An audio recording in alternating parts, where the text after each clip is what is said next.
Pernah suatu ketika, Imam Syafi'i pernah ditanya oleh seorang lelaki,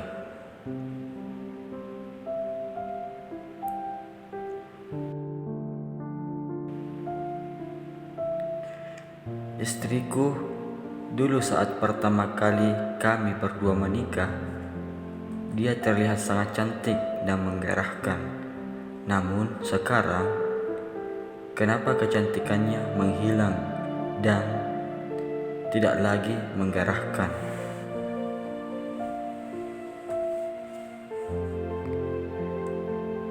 Iman pun menjawab,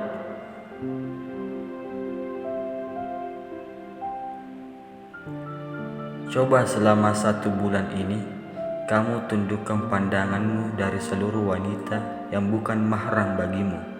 Sanggup?"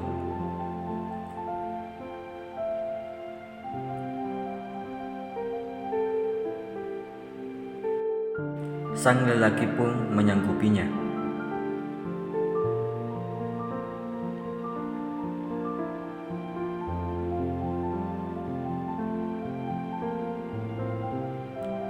Lalu, sebulan kemudian, lelaki itu kembali mendatangi Imam Syafi'i dan berkata,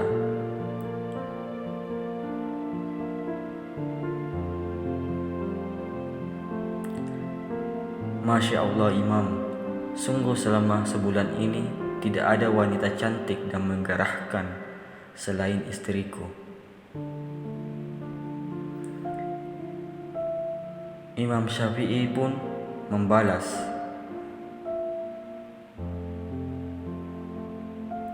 "Sebenarnya istrimu tidak berubah, namun ketika kamu menjadi laki-laki yang sering melabuhkan pandangan kepada wanita-wanita yang tidak halal, ketika itu Allah mencabut kenikmatan pandanganmu melihat yang halal."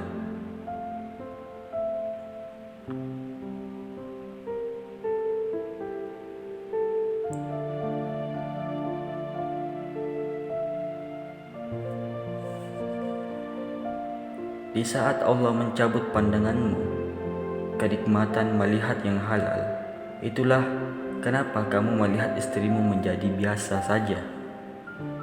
Akan tetapi, ketika kamu meninggalkan pandangan yang haram, lalu kemudian kamu hanya menikmati pada pandangan yang halal, di sanalah kamu akan mendapati kenikmatan istrimu kembali. Jadi, sumber utama kecantikan istrimu bukan diukur dari seberapa pandainya dia merawat wajah atau tubuhnya dengan skincare yang dia punya, melainkan dari seberapa pandainya seorang suami untuk menundukkan pandangannya selain hanya kepada istrinya.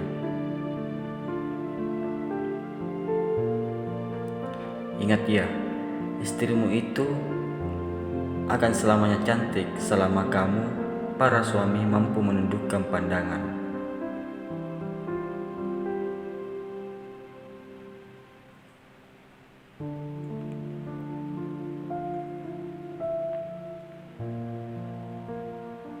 Nama lengkap Imam Syafi'i adalah Abu Abdullah Muhammad bin Idris As-Syafi'i Al-Muttalibi Al-Quraisy. Imam Syafi'i merupakan seorang mufti besar ulama Islam yang juga pendiri dari mazhab Syafi'i. Ia masih kerabat Rasulullah dari Bani Muthalib atau keturunan Al-Muthalib, saudara dari Hashim yang merupakan kakek Nabi Muhammad SAW. Sebelum menjadi ahli fikih besar, Imam Syafi'i pergi ke Madinah untuk berguru kepada Imam Maliki yang pendiri mazhab Maliki. Imam Syafi'i mengembangkan mazhabnya pada awal abad ke-9 yang kemudian populer di beberapa negara di dunia termasuk Indonesia.